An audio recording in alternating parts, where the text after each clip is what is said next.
sọ ire tó wọlé lánàá ire lẹ Yorùbá máa wọlé púpọ̀ o ẹ lọ kọ́lé o ẹ̀yin sọ ire tó wọlé lánàá ire lẹ Yorùbá máa wọlé púpọ̀ lásìkò tẹ̀mí joyè Ààrẹ Ọ̀nà Kakanfò. Don't forget to subscribe, comment, share with your friends to have access to this kind of content that you have here. Don't forget to subscribe. I love and respect you. I'll be right back. Wọ́n ẹni tó dúró sí orí oyè nìkan kan ni ó ṣèjọba o. Ẹni tó gbọ́ ní orí oyè ó kàn jẹ́ principal ní gbogbo òru ló máa ṣèjọba.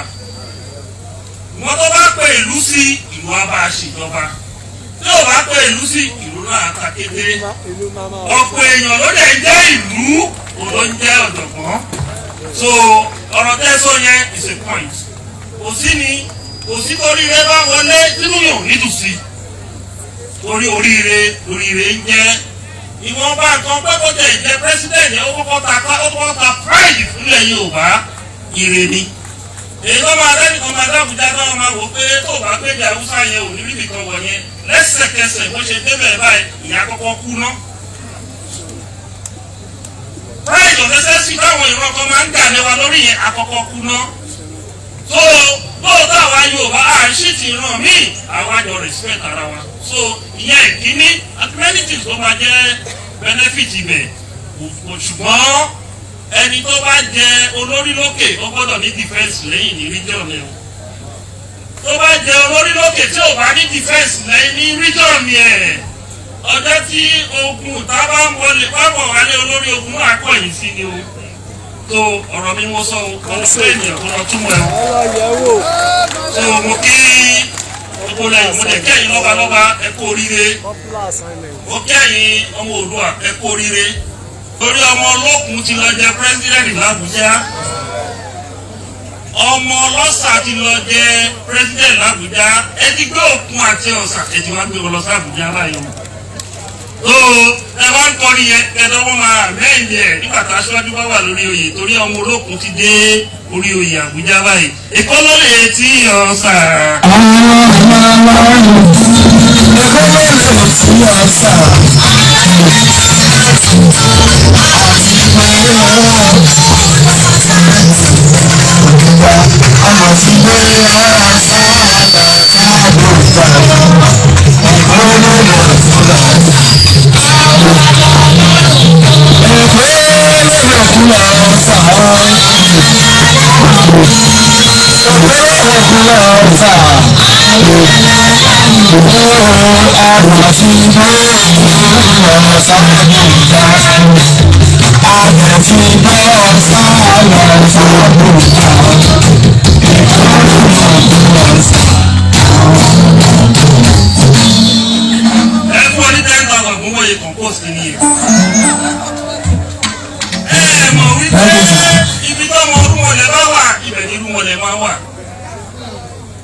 Orí tí baálé Elégùṣì tó mìírí tó mìírí ẹ mọ̀ kọ́ ọmọ ayé ni mí. Láti mi ò mọ̀ tálà amọ́rọ́wà nìjà máa fi ń ṣẹlẹ̀. Amọ́rọ́wà. Ṣé mọ̀ pé tí ọmọ ìyá márùn-ún bá lógo wọn máa bára wọn jà?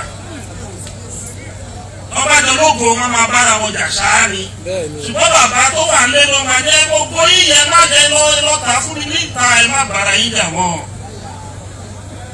So ibi tọ́mọ olókun bá dẹ̀ wà lolókun náà àti jókòó sí. Ibi tọ́mọ ọlọ́sà bá wà ọlọ́sà máa jókòó sí. Ó yẹ ká ẹ̀kọ́ fẹ́ mú nǹkan jáde ní anthem Yorùbá yẹn. Ó yẹ já bẹ̀rẹ̀ anthem ilẹ̀ Yorùbá. Ó yá.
spiritual orí táwọn kan táwọn olóṣèlú mi àmọ́ àwọn bẹ́ẹ̀ wọ́n lọ́ sí kọ́ yìí olóhùn wọ́ọ̀kì fún ọ báyìí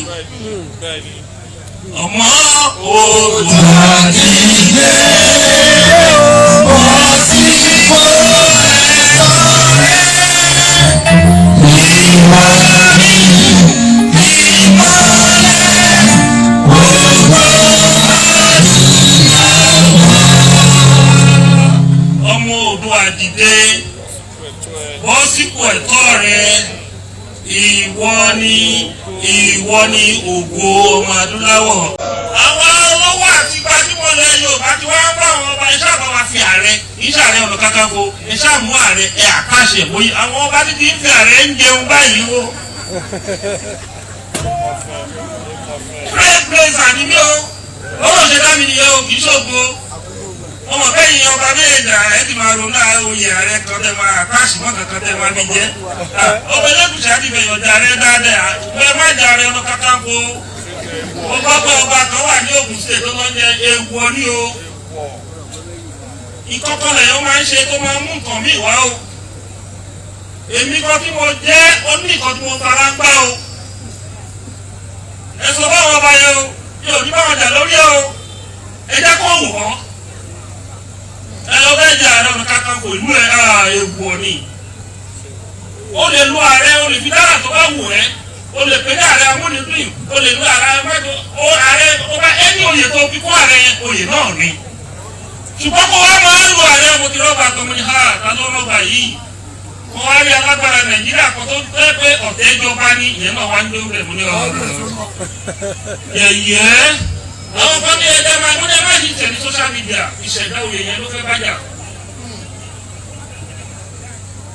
ààrẹ ò bá irúmọlẹ̀ ààrẹ ò bẹ́ẹ̀ tó gbẹ́gbẹ́ ìwọ tó bá jẹ́ tó mẹ ètùtù ṣe ó fẹ́ fi kú ṣe fàjẹ́ mi alẹ́ tó bá jẹ́ ààrẹ kì í pẹ́ láyé àwọn kan pẹ́ láyé o bí sẹ́bí ni wọ́n ṣe ń kọrin nìyẹn tó ní ègún ta ló sọ fún pé ègún wà lórí oyè ààrẹ ọ̀nà kakanfò Latosha spent about 18 years on the throne of ààrẹ ọ̀nà kakanfò.